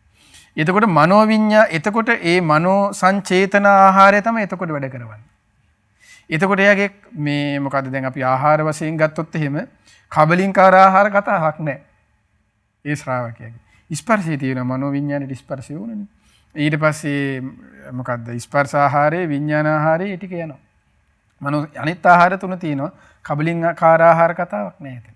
ඒක කබලින්කාර ආහාර කතාවේ සංසිඳීමක් තියෙනවා. ප්‍රහාණයක් නෙමෙයි සංසිඳීමක් තියෙනවා. එතකොට ওই විදිහට අන්න මනසත් එක්ක තමයි එතනින් එහාට වැඩ කරන්නේ. එතකොට අන්න ඒක තමයි මේ කියලා කියන්නේ පංචේන්ද්‍රියන්ගෙන් වෙන් වුණා කියලා කියන්නේ. එතකොට එයාට කොච්චර ඇඟට ගැහුවට කිනිත්තුවට ඒව දැනෙන්නේ නැහැ. හතරවෙනි ධ්‍යානයේ සිටි ඉහළ. ඒකයි දැන් මෙතනදී සංඥා වේදනාවත් නිරුද්ධ කරලා වඩන සමාධියක් තියෙනවානේ. ඒකට කියන නිරෝධ සමාපත්තිය කියලා. එතකොට නිරෝධ සමාපත්තියේ සිටින උතුමන් වහන්සේ ඒක තමයි ඒ සමවැදුනට පස්සේ දැන් ගිනි ගොඩක් මැද්දට ගහලා ගිනි තිබ්බත් ඒ සිවුරටවත් හානියක් වෙන්නේ නැත්තේ. ඒ රහතන් ඒ උතුමන් වහන්සේ පිරිනුවම් පාන්නේ දැන් ඒ සිද්ධියේ තියෙන අනුරුද්ධ මහ රහතන් වහන්සේ නිරෝධ සමාපත්තියට සම්බන්ධිනවනේ. සම්බන්ධුනට පස්සේ ඒ චූටි දැන් ආරන්නේ ඉන්නකොට අනුරුද්ධ මහ රහතන් නිරෝධ සමාපත්තියට සම්බන්ධයි. සම්මදලා ඉන්නකොට ඒ අනුරුද්ධ මහ රහතන් වහන්සේට අනේ උදව්පකාර කරපු අපෝපස්ථාන කරපු දරුවෝ ටිකක් ඉන්නවා. ඒ පොඩි ළමයි ටික හිතුවා අනේ අපේ ස්වාමීන් වහන්සේ අපි භාවනා ඉරියව්වෙම අනේ මැරෙලානේ කියලා හිතුවා. ඊට පස්සේ මෙයාලා මොකද දැන් මෙයා බාහිරින් බලන කෙනෙකුට තේරෙන්නේ නැහැ නේ. ඇයි අත තියලා බැලුවත් ආස්වාස ප්‍රස්වාසයක් වැඩ කරන්නේ. මොකක්වත් නැහැ හිතුවා අනේ භාවනාවෙම මැරිලා කියලා. ඊට පස්සේ ඒ දරුවෝ ටික මොකද කරේ ඉඳගෙන ඉන්න ඉරියව්වෙම දර ගොඩක් ගහලා ගිනි තිබ්බා. ගිනි තියලා කිව්වා අපේ රහතන් වහන්සේ අනේ ඉතින් පිරුණම් පෙව අපි මේ දැන් මේ ආදාහන කටයුතු කරලා ඉන්නේ භාවනාවෙන්ම තමයි පිරිමම් පාලා තියෙන්නේ. ඊට පස්සේ නිරෝධ සමාපත්තිය මහරහතන් වහන්සේ නැගිටලා අලු ටික පිස දාලා නැගිටලා එනවා. සිවුරටවත් සිවුරේ නූල් පොටකටවත් හානියක් කළා නැහැ. එතකොට ඒකයි එතනදී ඒ තියෙන ආශ්චර්ය අద్භූත දේ. ඒතනදී යන්න ඔක්කොම සියල්ල වෙන්නේ මනස හා සම්බන්ධව. ඒ කියන්නේ මේ ලෝකේ හිටියට මේ ලොවට අදාළ නැහැ. කය පමණයි මෙහි තියෙන්නේ. එතකොට ඊට පස්සේ ළමයි දැක අලු ගසා දාලා පින්ඩපාත වඩනකොට කට්ටිය කියන්නේ ඔබ වහන්සේ මෙහෙ මුණේ ඇයි කියලා බය වෙනවනේ. ඊට තමයි නිරෝධ සමාපත්තිය ගැන කියලා දෙන්නේ. අනුරුද්ධ සංයුත්තේ විස්තරය තියෙන හරි ලස්සනයි. එතකොට දැන් ඔන්න දැන් මේ කතා කරන්නේ අය 4 වෙනි ධ්‍යානයේ සිටි ඉහළ. ඒක යහන්නේ ප්‍රිය ආශ්‍රිතන් වහන්සේ පංචේන්ද්‍රියයන්ගෙන් වෙන්නුණු පිරිසුදු මනෝවිඤ්ඤාණය දැනගන්න පුළුවන් වෙන්නේ මොකෙන්ද කියලා අහනවා. එතකොට අන්න විස්තර කරනවා. ඒ තමයි කියනවා පංචේන්ද්‍රිහි පරිසුද්ධේන මනෝවිඤ්ඤාණයෙන් අනත්තු ආකාසෝ ආකාසායතනං නෙය්‍ය. ආකාසානං ඡායතනෙ තුල තමයි දැක් ගන්න පුළුවන් වෙන්නේ කියන්නේ. විඤ්ඤාණං ඡායතනං නෙය්‍ය. විඤ්ඤාණං ඡායතනෙ තුල තමයි දැක ගන්න. ඒ කියන්නේ එතනින් එහාට ආකාශය අනන්තයි කියලා තමයි සිහි කරන්නේ. සිහි කරනවා කියලා කියන්නේ මේ දැන් අපි මෛත්‍රී භාවනාව වැඩ සිහි කරනවා වගේ ආකාශය අනන්තයි අනන්තයි කියලා විතරක පැවැත්මක් නෙමෙයි. මනසත් එක්ක සම්බන්ධයි. ඒක ඉතින් අපිට තේරෙන්නේ නැහැ. මොකද අපිට ධර්මයෙන් කියලා දෙන්න පුළුවන් වෙන්නේ පොත් වහන්සේගේ තියෙන ටික විතරනේ. අපි මොකද ආකාසානං සමාපත්තියට සම්වේදිලා නැහැනේ කියලා දෙන්නේ. එතකොට ඒකයි මෙතන ඉතින් ඒකයි අපි කියන්නේ කලින් ඉඳන්ම කිව්වේ වැඩසටහනේ මුලින්මත් ඔබට මතක ඇති අපි මේ ධර්මයේ කියන්නේ මෙසේ වදාලා කියන එක විතරනේ. අපි යම්කිසි ඥානයක් තුල පිහිටලා යම්කිසි දෙයක් තුල පිහිටලා නෙමෙයි අපිට කියලා දෙන්න පුළුවන් ප්‍රමාණයක් තියෙනවා. අපි විවෘතව කතා කරනවා. අපිට බොරුවට රහතන් වහන්සේලා වගේ ඇඩ් කරන්න ඕනේ නෑනේ. මේක මේ චිත්‍රපට සංස්ථාව නෙමෙයිනේ. එතකොට මේ ඇත්ත කතා කරොත් අපිට එතනින් එහාට කියලා දෙන්න තේරෙන්නේ නැහැ ඇත්තටම. ඒක තමයි ඉතින් මෙපමණයි කියලා අපිට කියන්න පුළුවන් එච්චරයි. එතකොට ඒ ආකාසානං ඡායතනේ විඥානං ඡායතන ආදී සමාපatti වල තමයි ඊට පස්සේ වාසය කරන්නේ. ඒ සියල්ල අයිති වෙන්නේ මනෝ විඥානයත් එක්ක විඥානයත් එක්ක සිදුවෙන සිද්ධාමයේ තමයි එතන තියෙන්නේ. අන්නේ දෙක තමයි පුළුවන් කියන්නේ මේ හඳුන්වන්න පුළුවන් නම් මේ පංචීන්ද්‍රිය ධර්මයන්ගේ වෙනුව පිරිසිදු. මෙතන පරිසුද්ධ කියලා තියෙනවා. පිරිසිදු මනෝ විඥානය කියලා දැන් මනෝ විඥානය කියන එක අපිටත් නැද්ද? තියෙනවා. ඔබටත් නැද්ද? තියෙනවා. ඒ මනසයි අරමුණේ ඔබෙත් මේ මොහොතේ එකතු වෙනවා, මගෙත් එකතු වෙනවා, ස්වාමීන් වහන්සේත් එකතු වෙනවා. නමුත් අපේ මනෝ විඥානේ පිරිසුදු නැහැ. පිරිසුදු නැහැ කියලා කියන්නේ ඇයි? එතන පරිසුද්ධේන කියලා කියන්නේ පිරිසිදු කරවන්නා වූ දෙයක් තියෙනවා. ඒ කරුණ වලින් නිදහස් වීමෙන් තමයි මේ මනෝ විඥානේ පිරිසිදු මනෝ විඥානයක්. අපේ මනෝ විඥානේ අපිරිසිදුයි. අපේ මනෝ විඥානේ අපිරිසිදු කරවන්නේ එක මේක දෙයකින්. ධර්මයේ විස්තර වෙනවා. ඒ තමයි කියන ඒවට උපක්ලේශ කියලා. උපක්ලේශයන්ගෙන් මේ මොහොත තුර බැහැරයි. ඒ කියන්නේ 4 වෙනි ධානයේට සමවදින්නවා කියලා කියන්නේ ඒ උතුමන් වහන්සේ නමගේ උපක්ලේශ බැහැර වෙන්න ඕන. ඒ කියන්නේ 3 වෙනි ධානයෙන් 4 වෙනි ධානයකට සමවැදිලා 4 වෙනි ධානයෙන් ආකින්චන්නායතනෙට හෝ විඥානං ඡායතනෙට හෝ නේව සංඥායතනෙට හෝ ඒ කියන්නේ අරූප සමාපatti පැත්තට හෝ ඊට පස්සේ 이르දි විද පැත්තට හෝ දිබ්බ චක්කු දිබ්බ සෝත ඒ ආදී විදිහට හෝ හිත හරවන්න මේ උපක්ලේශයෙන් බැහැර වෙන්න ඕන. ඒ උපක්ලේශ කියලා කියන්නේ බැහැර වෙන්න ඕනේ. මේ ප්‍රහාණයක් නෙමේ බැහැර විය යුතුයි. ඒකයි මේ වචන හොඳට තේරුම් ගන්න ඕනේ. ඒ කියන්නේ උපක්ලේශ කියලා කියන්නේ සිත කිලුටු කරන කාරණා කියන එක උපක්ලේශ කියන වචනේ තේරුම වෙන්නේ. එතකොට පිරිසුදු මනෝ විඥානයක් කියලා කියන්නේ උපක්ලේශයන්ගෙන් බැහැර වූ කියන එකයි. ඒ උපක්ලේශ කියලා කියන්නේ උපක්ලේශ කියන හරි ලස්සනට ධර්මයේ විස්තර වෙනවා. ඒ තමයි මොකද්ද අවත්තුපම සූත්‍රය. වත්තුපම සූත්‍රයේ මේ උපක්ලේශ ගැන විස්තර වෙනවා. ඒ කියන්නේ උපක්ලේශ කියලා කියන්නේ මොකක්ද? හිත කිලුටු කරන කාරණා. එතකොට මේ සිත කිලුටු කරන කාරණාව වෙන්නේ මොකද්ද? පළවෙනි එක තමයි තමන් සතු දේ ගැන අනුන් සතු දේ ගැන ඇතිවන ලෝභකම. ලෝභය උපක්ලේශය. ලෝභය කියන එකේ තේරුම තමයි ඒ කියන්නේ ඔබේ වචනෙන් කිව්වොත් අපි කියන්නේ කුණා කියලා. අන්න කුණා කියන එක මේ. ඒ ලෝභය කියලා කියන්නේ ලෝභයි දෙන්නේ. තමන් සතු දේ ගැනත් අනුන් සතු දේ ගැනත් ඇතිවන ලෝභකම. ඒකෙන් සිත කිලුටු කරනවා. ඒක උපක්ලේශයක්. අන්න ඒන් බැහැර විය යුතුයි. දැන් අපි තුල තියෙන ලෝභකම් ගැන අපි පුළුවන් නම් අනුගකත් අල්ලගන්නනේ බලන්නේ. රැයට ඒකිනේ ඉනි වැටවල් ඇවිදින්නේ ගෙවල් වල. වැට ඇවිදිනවනේ රෑ උදේ වෙනකොට තව චුට්ටක් ඇවිදිනවා. ඊළඟ දවසේ මේ මනුස්සයාගේ টয়ලට් එක ගාවට ගිහිල්ලා ඊළඟ දවසේ සාලේ තියෙන වැට. එතකොට ඔය වගේ ඇවිදින්නේ. එතකොට හොඳට උපක්ලේශ ගැන තේරෙනවා. අමුතුවෙන් කියන්නේ ලෝභකම ගැන. අනුන් සතු දේ ගැනත් තමන් සතු දේ ගැනත් ඇති වෙන ලෝභකම උපක්ලේශය. ඊළඟට දෙවෙනි එක තමයි බුදුරජාණන් දේශනා. ඉතින් ඒ කියන්නේ මේ දේවල් තිබුණ කෙනාට අවම වශයෙන් ඇත්තටම මේ දේවල් සුළුවෙන් හරි ප්‍රහාණය කරගන්න නැති තාක් හතරවෙනි ධ්‍යානෙ නෙමෙයි පළවෙනි ධ්‍යානයක්වත් ලබා ගන්න බෑ. ඒකයි අද මිනිස්සුන්ගේ හිත දියුණු නැහැ කියලා කියන්නේ. අද මේ තියෙන කුහකකම් හැටියට මේ අර මොකද්ද මේ සත්තු වගේ ඉඳලා අනුන්ට බාල්දි පෙරලා ඉඳලා මේ ඉන්න ලෝකෙට ඉතින් මේවා ගෝචර වෙන්නේ නැහැ. අතට අපි මේ කතා කරාට අද කාලේ මේ ධර්මයක් කතා කරාට අද කාලේ මිනිස්සුන්ට ඉතින් හිතන්න අමාරුයි. කොච්චර මේ දෙයක් ගෝචර වෙයිද කීදී. ඊට පස්සේ තමයි දෙවෙනි උපක්ලේශය තමයි කේන්ති යන එක. ඒකට කියනවා ක්‍රෝධෝ කියලා. ක්‍රෝධය සිතට කිලුටක්. කියන්නේ ක්‍රෝධය කියන එක තේරුම් ගන්න ස්වභාවයක් තමයි දැන් සාමාන්‍ය විවහාරයෙන් කියලා අපි කියන්නේ මෙහෙම කොස්සලඟින් මැස්ස යන බේ මිනිස්සයාගේ තරහ යනවා. ඒක ක්‍රෝධය. ක්‍රෝධයේ ලක්ෂණය තමයි ඒ ක්‍රෝධ කරන කෙනා අපි දැන් තව පුද්ගලයෙක් මුල් කරගෙන ක්‍රෝධ කරන්නේ. එතකොට මම ක්‍රෝධ කරනවා නම් තව පුද්ගලයෙකුට මුල් කරගෙන එතකොට මම හිතන සිතුවිලි රටාවක් තියෙනවා. ඒක තමයි ක්‍රෝධය හැටි. ඒ කියන්නේ අසවල් කෙනා මා පැරද්දුවේ අක්කොච්චි මං අවදි මං අජිනි මං අහස්මි ධම්මපදේ ගාතාවේ තියෙන්නේ. එතකොට ඒ ක්‍රමය තමයි යන ක්‍රෝධයේ හැටි. මාව පැරද්දුවේ මා සතු දේ පැහැරගත්තේ කිය හිතනකොට ඇවිස්සෙන එක දෙයක් තියෙනවා. ඒක තමයි ක්‍රෝධය. ඒ ක්‍රෝධයෙන් යුතුව සිතන්නේ කොමක්ද? ඒ ක්‍රෝධයට ලක් වෙන පුද්ගලයා ඒ කියන්නේ මම නම් ක්‍රෝධ සහගත දේ හිතන්නේ තව කෙනෙක් කෙරෙහි අන්න ඒ කෙනා කෙරෙහි හිතන්නේ මම කොහොමද? මෙයා ආයුෂයෙන් පිරිහෙවා. මෙයා වර්ණයෙන් පිරිහෙවා. ඒක තමයි ක්‍රෝධය හැටි. දැන් ඔය කරුණ ටික තියෙන කෝධන සූත්‍රය. කෝධන සූත්‍රයේ කරුණ ටික හරි ලස්සනට විස්තර වෙනවා. ඒ කියන්නේ ක්‍රෝධ සහගත සිතුවිලි රටාවන්ගේ ස්වභාවය. ඒ කියන්නේ ක්‍රෝධය කරන කෙනා හිතන්නේ යන්නේ දේවල්. අසවල් කෙනා මේක රසාවෙන් මේ වෙනසිලා යනවනම් හොඳයි. ඔබේ විවහාරයෙන් අපි හිතන රිට්ටිවිලි ටික කියමුකෝ. ඒ ওই විදිහට හිතනවා.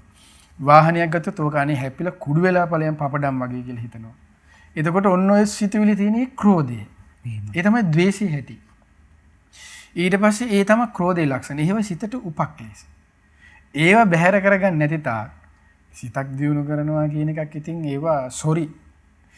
එතකොට ඊළඟ එක තමයි ක්‍රෝධයේ සිතට කිලුටක්. ඊළඟ එක තමයි වෛර බැඳ ගන්නවා කියන එක. ඒකට කියනවා වෛරය කියන එක.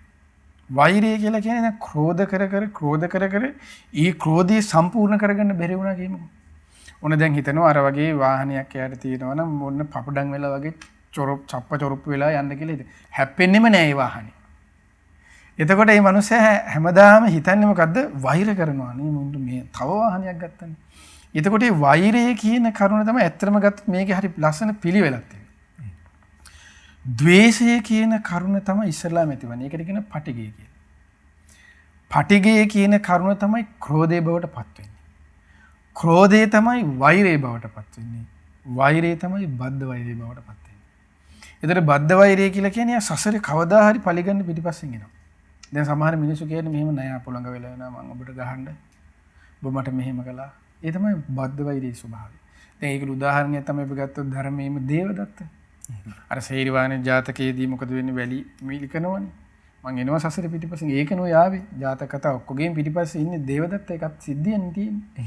ජාතක කතාවල සඳහන් වෙන්නේ. එතකොට මුල් පසුබිම වෙන්නේ සේරිවාණේ ජාතකේ. කදර රත්තරන් ටිකේනේ ප්‍රශ්නේ වෙන්නේ. ඒතර අන්න එක තමයි බද්ධ වෛරය කියලා කියන්නේ. එතකොට පලිගන්න පිටිපස්සෙන් එනවා. සමහරට පලිගන්න පිටිපස්සෙන් එන්නේ අපිට මෙහෙම බලන් හිටිය කියලා තේරෙන්නේ නැහැ නේ මේ මගේ ඉන්න හතුර කියලා. මට ඉන්න කෙනා කියලා සමහරට බැඳලා නෝන වෙලා ඉන්නේ සමහරට දේවදත්ත තමයි. සමහරට දරුවෙක් වෙලා ඉන්නේ දේවදත්ත තමයි. යාළුවා වෙලා ඉන්නේ දේවදත්ත තමයි. මේ සසරේ ස්වභාවය අපිට හිතා ගන්න බෑ ඉතින් කොහොමද කියන්නේ. අනේකයි ලෝකේ ස්වභාවය. ඊටසේ ක්‍රෝධය, වෛරය ඊට පස්සේ තමයි ඊළඟ උපක්ලේශය තමයි අනුන්ගේ ගුණවත්කම් මකලා දානවා. ඒකට පාලියෙන් කියන මක්ඛෝ කියලා. ඒ කියන්නේ මක්ඛ කියලා කියන්නේ ಗುಣ මකනවා. ಗುಣමකනවා කියලා කියන්නේ ඒ කියන්නේ එයා ඒත් මෙතන ද්වේෂයත් එක්ක සම්බන්ධ කරුණක් තමයි. ද්වේෂය, වෛරය, ඊර්ෂියාව, පලිගැනීම, ක්‍රෝධය, බද්ධ වෛරය, ගුණමකම ඔය ඔක්කොම තියෙන්නේ ද්වේෂය කියන කරුණත් එක්කයි. පටිඝය කියන කරුණත් එක්ක සම්බන්ධ තියෙන දේවල්. දැන් අපි රාග, ද්වේෂ, දේශ කියලා තියෙන අකුසල ඒක දේශයත් එක්ක සම්බන්ධ කරුණ මේ. ඒ ද්වේෂයෙන් ඉන්න කෙනෙක් තමයි ගුණමකන්නේ. ඒ කියන්නේ අපි හිතන්නකො ගුණමකනවා කියලා කියන්නේ ඒ කියන්නේ හොඳට කෙනෙක් ඉන්නවා. එයාගේ හොඳ කියනවා. කියනකොට මොකද කියන්නේ? අර අහන් ඉන්න කෙනා ඔයා ඔහොම කිව්වට මෙහෙම නිතින් ඒගොල්ලෝ කියලා කිව්වට ඒ යන්නේ මක්කෝ. ඕක ගිහියොත් කරනවා පැවිද්දොත් කරනවා. දෙගොල්ලටම එකම කතන්දරේ මේ යන්නේ.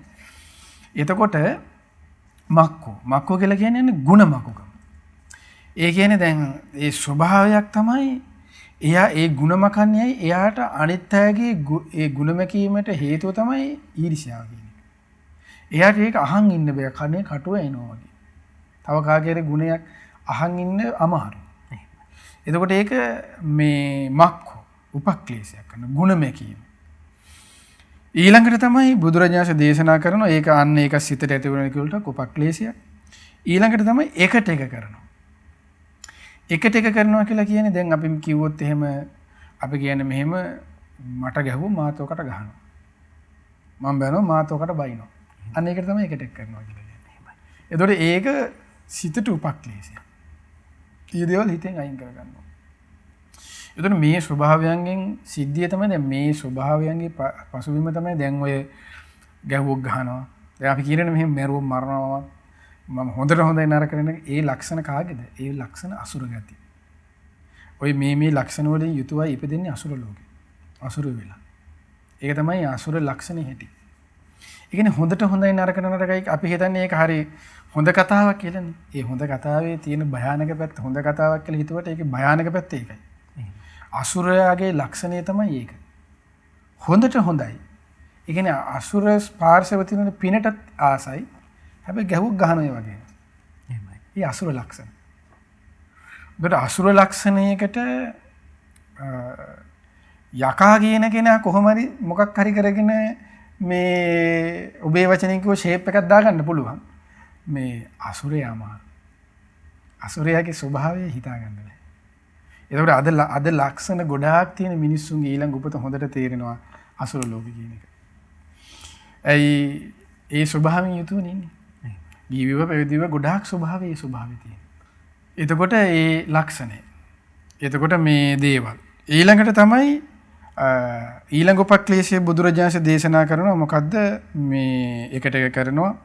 ඊළඟට ඉස්සා කියලා කියන්නේ ඊර්ෂ්‍යාව. ඊර්ෂ්‍යාව ඇති වෙනවා ආයුෂයට කෙනෙක්ගේ. කෙනෙක්ගේ වර්ණයට, කෙනෙක්ගේ සැපයට, කෙනෙක්ගේ බලයට, කෙනෙක්ගේ ලාභයට. මේ හැම දෙයකටම පුද්ගලයන්ට ඊර්ෂ්‍යාව ඇති වෙනවා. එතකොට ඊර්ෂ්‍යාව කියන එක ඉතින් ඔබට අමුතුවෙන් කියලා දෙන්න ඕනේ ඔබ ගැනම චුට්ටක් කල්පනා කරපු ගමම හොඳට තේරෙනවා මම කොච්චර ඊර්ෂ්‍යාවන්තයිද කියලා. ඒක අමුතුවෙන් විස්තර කරන්න ඕනේ ඊර්ෂ්‍යාව කියන එක ලෝකෙට හොඳට තේරෙනවා. එතකොට ඊර්ෂ්‍යාව. එතකොට ඊර්ෂ්‍යාව කියන කරුණ ඇත්තටම ඊර්ෂ්‍යාව බැහැර වෙන්නේ මුදිතාව කියන කෙනාට. ද්වේෂය කියන එක බැහැර වෙන්නේ මෛත්‍රී මිත්‍රුකම. මෛත්‍රිය කියන වචනේ තේරුම තමයි මිත්‍රත්වය කියන එක. ඊට පස්සේ කරුණාව කියන එකේ තේරුම තමයි හදවතේ ඇතිවන දුක දැකලා හදවතේ ඇතිවන අනුකම්පාව. ඒකට කියනවා කරුණාව. ඊර්ෂ්‍යාව කියලා තොර බව මුදිතාව කියලා කියන්නේ අනිත් අයගේ ලාභයට ඊට පස්සේ අනිත් අයගේ ආයුෂයට වර්ණයට සැපයට බලයට දැකලා ඒකට හිතේ ඇතිවන සතුට. ඒකට කියනවා මුදිතාව කියලා. ඊර්ෂ්‍යාවෙන් තොර බව කියලා. එහෙම ඒව තේරුම් ගන්න ඕනේ. එතකොට ඒ දේවල් බලින් නැතුව ඉතින් හිතන්න බෑ අපි කොච්චර ಗುಣධර්ම ගැන අපි කතා කළත් අපි කොච්චර ಗುಣධර්ම ගැන ඇහුවත් අපි තුල මේ කියන කාරණාවන් තියෙනවා නම් ඉතින් ඒක හුදෙක් කතාවක් හුදෙක් ඇසීමක් පමණයි ඉතින් ඒක වෙන්නේ එච්චරයි ඉතින්. එතකොට ඔන්න ඊර්ෂ්‍යාව. ඒ වගේම තමයි ඊළඟට ඇති වෙන කරුණක් තමයි මසුරුකම කියලා කියන්නේ. ඔන්න ලෝභය කියන්නේ යන්න ලෝභය කියන එක හොඳට තේරුම් ගන්නකො ලෝභය කියලා කියන්නේ තමන් සතු දේ ගැනත් අනුන් සතු දේ ගැනත් ඇතිවෙන ආශාවනේ. මසුරුකම කියලා කියන්නේ මෙහෙම එකක්. තමන්ගේ දේ තව කෙනෙක් පාවිච්චි කරනවට අකමැති. ඒකට තමයි කියන්නේ මාසුරුකම කියලා. ඒ කියන්නේ තමන්ගේ දෙයක් තව කෙනෙක් පාවිච්චි කරනවට අකමැති. ඒක මාසුරුකම. දැන් අපි කියනවා හදිසියට මේ මොනවා හරි තියෙනවා නම් එයාගේ දෙන්නක මට ඒක නෑ. ඊට පස්සේ අපි කියනවා ඒක කැඩිලා. ඒක නැති වෙලා හොයාගන්න නෑ වගේ. ඒතර ඒ තමයි මාසුරුකමට එන වචන. ඒ මාසුරුකම් කියන්නේ හඳුනා ගන්න තියෙන ලක්ෂණ අපේ හිතවල. ඒ තමයි මාසුරුකම. මාසුරුකම කියලා කියන්නේ වචනේ තේරුම තමයි තමන්ගේ දේ තව කෙනෙක් පාවිච්චි කරනට අකමැති. ඒ මාසුරුකම හැටි. ඊළඟ එක තමයි මායා. මායා කියලා කියන්නේ ඒ තමයි ගුණවතුන් හැටියට රංගපානවා. ඒ කියන්නේ අල්ලේ තියලා චතුරාර්ය සත්‍ය කියනවා. චතුරාර්ය සත්‍ය හැසිරෙන හැටි බලා ගන්න පුළුවන් මේ කාමරේට ගියාට පස්සේ. කොහොමද එයාගේ බණ කියලා. ඊට පස්සේ ඒ තමයි මායාව. මායාව කියලා කියන්නේ ගුණවතෙක් හැටියට රංග ගුණවත්කම ඒ කියන්නේ ගුණවත් ලෝකේ ගුණවත්කම කියන එක තියෙනවා. ලෝකේ ගුණවතුන් හිටියා. අද ඉන්නවද නැද්ද මට නම් හිතන්න අමාරුයි. ඉස්සර නම් හිටියා. ඒ ඉස්සර හිටිය තමයි සාරිපුත්ත මහරහතන් වහන්සේ, මොග්ගල්ලාන මහරහතන් වහන්සේ, ඊට පස්සේ අපේ මිහිඳු මහරහතන් වහන්සේ අන්න ගුණවතුන්. මේ මගපලලාභී අරහත් සංඝ පරපුර. එතකොට ආන්නේ ගුණවත්කම සමහරලාට අද කෙනෙක් ඒක බිස්නස් එකක් කරගන්නවා. අද කෙනෙක් ඒක විකුණනවා. අද කෙනෙක් ඒ ගුණවත්කම් තමන්ගේ තියෙනවා කියලා නිකන් රංගපානවා. ඒක තමයි ගුණවතුන් හැටි රංගපානවා. ඒක බුදුරජාණන් දේශනා කරන උපක්ලේශයක් කියලා. ඒ කියන්නේ සරලව කිව්වොත් එහෙම තමන්ගේ සැබෑ ස්වභාවයෙන් තමන් ඒ කියන්නේ පොළවේ පහ ගහලා ඉන්නේ නැති ස්වභාවයක් කියලා කියන්නේ. ඒ කියන්නේ එයා යන්නේ අමුතු ස්වභාවයකින්. ඒ ස්වභාවයක් තුල තිබෙන්නේ නිකන් ගුණවතෙක් හැටියට රංගපෑමක් විතරයි. හැබැයි සැබෑ ගුණවතෙක් නේ සාමාන්‍ය විවාහරෙත් වචනයක් තියෙන්නේ. සමහර පුද්ගලයෝ ඉන්නේ හරිය නිස්සද්දයි. ඒ කියන්නේ ජීවිතේ දැන් මුනිවරයන් වහන්සේලා ඒකාන්තයෙන්ම නිස්සද්දයි. ඒ නිස්සබ්දතාවය කියලා කියන්නේ ආර්ය වූ නිස්සබ්දතාවයනේ. ඒ නිස්සබ්දතාවයට අපිත් ඒකාන්තයෙන්ම ගෞරව කරනවා වන්දනා කළ යුතුයි. ඒ තමයි සැබෑ නිස්සබ්දතාවය.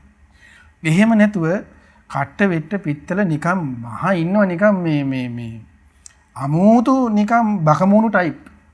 එතකොට ඒ නිස්සබ්දතාවයේ ඉන්නේ. ඒ නිස්සබ්දතාවය පොඩ්ඩක් බලන්න ඕනේ යා මෙහෙන් අවුස්සලා. මෙහෙම අවුස්සලා බලපුවා කට ඇරිය ගමන් අන්න ගුණවත්කම් ටික එළියට එනවා ඊට පස්සේ. එතකොට ඒක තමයි ලෝකයේ මිනිස්යාගේ ස්වභාවය. ඒවට තමයි කියන්නේ ගුණවතුන් හැටියට රඟපානවා කියලා. එතකොට ඉතින් සැබෑ ගුණයක් නෙවෙයි දන්න ලෝකයා දන්න ওই මිනිස්යාගේ හැටි මෙහෙමයි කියලා. එතකොට ඉතින් මේ මිනිස්සුන්ට ඉතින් අමුතුවෙන් අපිට ඉතින් ඒ ඇත්තටම මේ වගේ ස්වභාවයෙන් තේරුම් ගන්නට හොඳම දේ තමයි ඒ අයත් එක්ක වැඩි භජනයට යන්න නොයුතුයි. දැන් එතනින් තියෙන්නේ මේ භජනේ හිමීට අයින් කරේද good morning good evening good afternoon type එකෙන් එයාලත් එක්ක හිටියනම් හරි ලේසි. මොකද ඒ ස්වභාවය අසත්පුරුසයි. ඒ ස්වභාවය බාලයාගේ ලක්ෂණය. ඒක ගිහි පැවිදි ආරයා මෙයා කියලා ભેදයක් නැහැ. ඒ ස්වභාවය භයානකයි. ඇයි එයාගේ තියෙන গুপ্ত බවක් නේ. අහං අවේරෝ හෝමි කියනවා මොන හෝමිද හිතා ගන්න බෑ. ඊට පස්සේ නිකන් හරි නිකන් දැන් බිම්බලාගෙන මට උනත් යන්න පුළුවන් නේ ස්වාමීන් වහන්සේට යන්න පුළුවන් නේ ඕකාමැරියන් කීක හිත. එතකොට හරි භයානකයි කියන්නේ අන්න ඒකයි. ඒ පුද්ගලයන්ගෙන් වෙන් වෙන්න ඕනේ හරියට අර දේශනාව තුළ තිබෙන්නේ මෙහෙම මොකේද සබ්බාසව සූත්‍රයේ තියෙන්නේ ඡණ්ඩ හස්තියා ඒ කියන්නේ සැරපරුස සතාගේ මග හැරලා යා යුතුයි කියලා අන්න මග හැරීමෙන් දුරු කර ආශ්‍රවත තියෙන ආන්න මේ වගේ එකක් තමයි ඒකත් මග හැරීමෙන් දුරු කරන්න ඕනේ ඒගොල්ලෝ මෙහෙන් එනකොට එහෙන් එනකොට මෙහෙන් මාරු වෙන්න ඕනේ ඒ කියන්නේ හරි භයානකයි ඒ පුද්ගල චරිතය හඳුනා ගන්න බෑ කියන්නේ එකක් කරන්නේ තව එකක් ඊට පස්සේ කට ඇරියෝ බොරු කියන්නේ මේ ලෝකේ මං හිතන්නේ ලංකාවේ මිනිස්සු තරම් බොරු කියන જાතියක් අනේ මන්ද ඒක හිතා ගන්න බෑ මේ ඒක මොකද්ද කියලා. එතකොට අන්න ඒ ස්වභාව බොරු කියන්නේ නැති අය ඉන්නවා ලංකාවේ. හැබැයි අඩුයි ගොඩක් අඩුයි. මේ ඒකයි. එතකොට ඒ ස්වභාවයල් තියෙන්නේ මගහැරීමෙන් දුරු කරන්න. ඒක දේශනාවේ තියෙන එකයි. නිකන් ඡණ්ඩ සතා වගේ જાතියක්. ඡන්ද සතා මොකද කරන්නේ දුරු කරන්න ඕනේ. ඒ වගේ මග ඇරලා යන්න ඕනේ. ඊට පස්සේ ගුණෝතුන් හැටියට රඟපාන ඒක සිතට කියලා ඊට පස්සේ කපටිකම. ඊට පස්සේ අනේ පනේ ඔය විදිහට අන්නේ ස්වභාවයල් තියෙන්නේ. ඒ කපටිකම් තමයි. ඒ කියන්නේ හදයාංගම වචනය කියන එක දේශනාවේ තියෙනවා. හදයා, පෝරි, කන්න සුඛා, හදයාංගමා, ප්‍රේමනීය ඔය විදිහට ඒ කියන්නේ පරුස වචනයෙන් වෙන්වීම කියන එක දේශනාවේ මේ විදිහට විස්තර කරනවා. හදයාංගම, හදයාංගම, පෝරි, කන්න සුඛා, කනට මිහිරියු, ප්‍රේමනීය, ප්‍රේමනීය වචන කතා කරන මල්ලි, නංගි, අයියේ, අක්කේ, කෑවද, බිව්වද? ඊ හදයාංගමයි. අනේ වස්තුවේ හරි මොකක් හරි කියලා අපි කියමුකෝ ඩොල්ෆින් කැටේ කියලා හරි කතා කරා කියලා ඒක ප්‍රශ්නයක් නැහැ. නමුත් ඒක නිකන් අර අමුතු විදිහට එන්නේ. මෙහෙන් අත ගන්නවා අපි දැන් ඔබේ වචනෙන් කිව්වොත් එහෙම මේ අත ගන්නවා 10 සෙට් එකම ගලවලා. ඔබේ වචනෙන් අපි අර කියන්නේ. එතකොට ආන්නේව තමයි කපටිකම් කියලා කියන්නේ. හෘදයාංගම වචනේ බාධාවක් නෙමේ ජීවිතේට තිබිය යුතුයි. හැබැයි ඒකෙන් ඒ මිනිස්යාවත් දන්නේ නැති විදිහට ඔක්කොම දත් ටික ගලවලා නම් අන්න ඒව තමයි කපටිකම් කියලා කියන්නේ.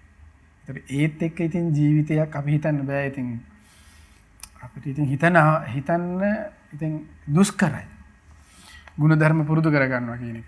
ඒකයි ඒවට උපක්ලේශක. දැන් මේ උපක්ලේශ කියලා කියන වචනේ තේරුම තමයි මේ උපක්ලේශ කියන එකත් එක්ක තව වචනයක් තියෙනවා. චිත්ත වංචනික ධර්ම කියන. ඒ කියන්නේ වංචනික ධර්ම. උපක්ලේශයන් තියෙන්නේ වංචනික පුද්ගලයාගේ. ඒකයි ඒවට කියන්නේ චිත්තෝ උපක්ලේශ හේවත් වංචනික ධර්ම කියන්නේ. ඒ කියන්නේ උපක්ලේශයන්ට හේතුව තමයි ඇතුලේ තියෙන මේ අපි කතා කරපු ලෝභය, ක්‍රෝධය, ඊර්ෂියාව, ගුණමකුකම්, කපටිකම, මායාව ඔය ඔක්කොම ඇතුලේ තියෙන්නේ ඒක බේස් එක තමයි වංචාව. අවංකකම නැතිකම. වංචාව තමයි යට තියෙන්නේ. ඒකයි ඒවට කියන්නේ වංචනික ධර්ම හේවත් චිත්තෝපක්ලේශ කියලා.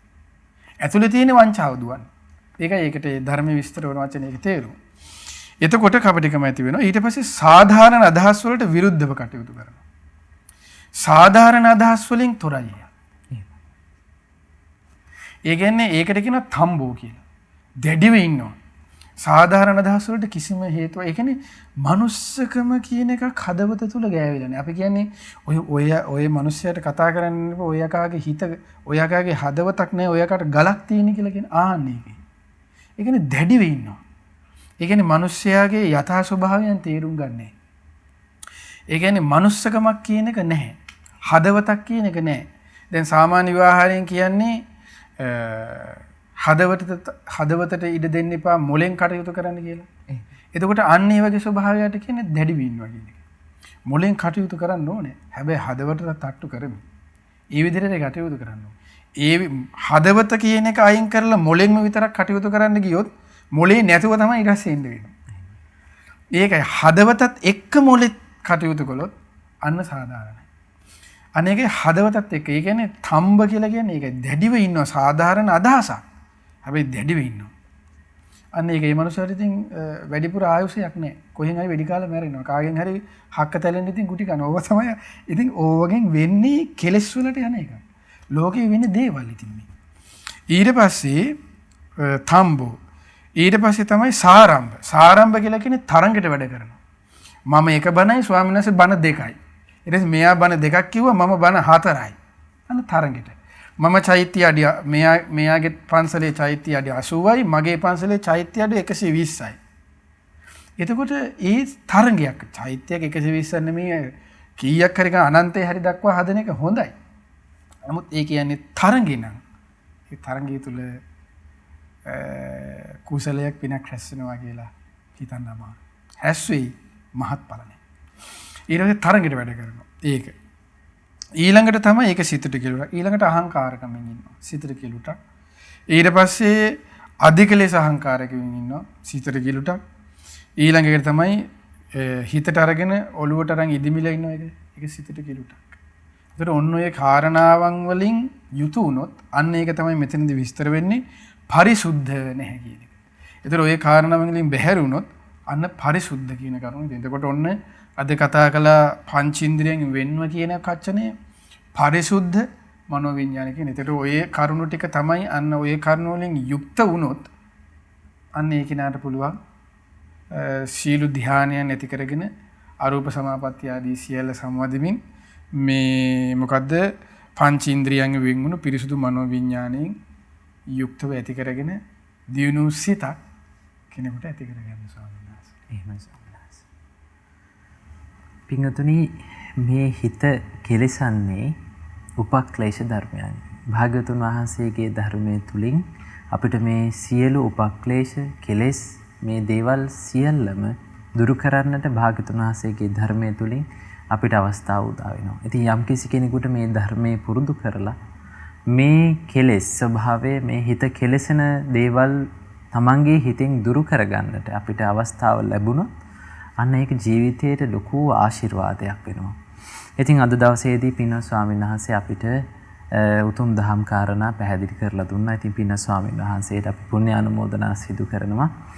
අපගේ පින්වත් ස්වාමීන් වහන්සේ නිදුක් වේවා, නිරෝගී වේවා, සුවපත් වේවා, චිරජීවනයේ ලබත්වා. පින්වත් ස්වාමීන් වහන්සේටත් උතුම් චතුරාර්ය සත්‍ය ධර්මය අවබෝධ කර ගැනීමේ වාසනාව උදා වෙත්වා. සාදු සාදු සාදු. පින්වතුනි මේ ආකාරයෙන් අද දවසේදීත් වේදල්ල සදහම් පිළිසඳර නිමාවටපත් වෙනවා. ඉතින් ඊට ප්‍රථමයෙන් අපි පුණ්‍ය අනුමෝදනාව සිදු කරමු. අද දවසේදී වේදල්ල සදහම් පිළිසඳර සඳහා විකාශන දායකත්වයේ දරමින් පින් රැස් කරගත්තේ මීට මාස 3කට පෙර මිය පරලෝකීය දම්සස් නිකේෂණ විජයන්ත පුතුට පින් අනුමෝදන් කිරීම පිණිස පින්වත් චමිල් විජයන්ත සහ තෙලිනි මදුභාෂිනී යන දෙපළ ඇතුළු පවුලේ සියලුම දෙනා විසින් රැස් කර ගන්නට යෙදුන සියලුම පුණ්‍ය ධර්මයන් ප්‍රථමයෙන්ම අනුමෝදන් කරමු. සියලු දෙවියන්ට සියලු දෙවියෝ මේ පින් සතුටින් අනුමෝදන් වෙත්වා. දෙවියෝ දිව්‍ය ආශිර්වාදයෙන් වැඩෙත්වා. දෙවියන්ගේ දෙහැමි රැකවරණය අද දවසේදී මේ සදහම් පිළිසඳර සඳහා විකාශන දායකත්වයේ දරූ සියලු පින්වතුන් හට සලසා දෙත්වා. දෙවියන්ට උතුම් චතුරාර්ය සත්‍ය ධර්මය අවබෝධ කර ගැනීමේ වාසනාව උදා වෙත්වා.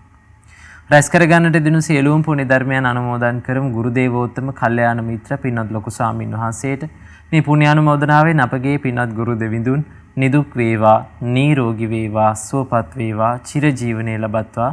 පින්වත් ලොකු ස්වාමීන් වහන්සේටත් උතුම් චතුරාර්ය සත්‍ය ධර්මය අවබෝධ කර ගැනීමේ වාසනාව උදා වෙත්වා.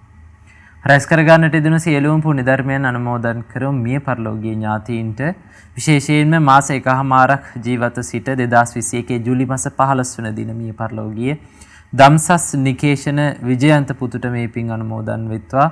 ඒ පින්වත් පුතුණුවන්ගේ පරලෝක ජීවිතය සුවපත් වෙත්වා, සැපවත් වෙත්වා. ඒ පින්වත් පුතුණුවන්ටත් වහවහ සසර දුකින් අත් මිදීමේ වාසනාව උදා වෙත්වා. ඒ වගේම මීට මාස 4කට පෙර මේ පරලෝකීය විජේරත්න මාමාට මේ පින් අනුමෝදන් වෙත්වා. ඒ වගේම දායකත්වයේ දරූ සියලු පින්වතුන් නමින් අනන්ත සසර පුරා මේ පරලෝ යන්නට යෙදුණු සියලුම ඥාතීන්ට මේ පින් අනුමෝදන් වෙත්වා. ඒ සියලු මියගේ ඥාතීන්ගේ පරලෝක ජීවිත සුවපත් වෙත්වා, සැපවත් වෙත්වා. වහවහ සසර දුකින් අත් මිදෙත්වා.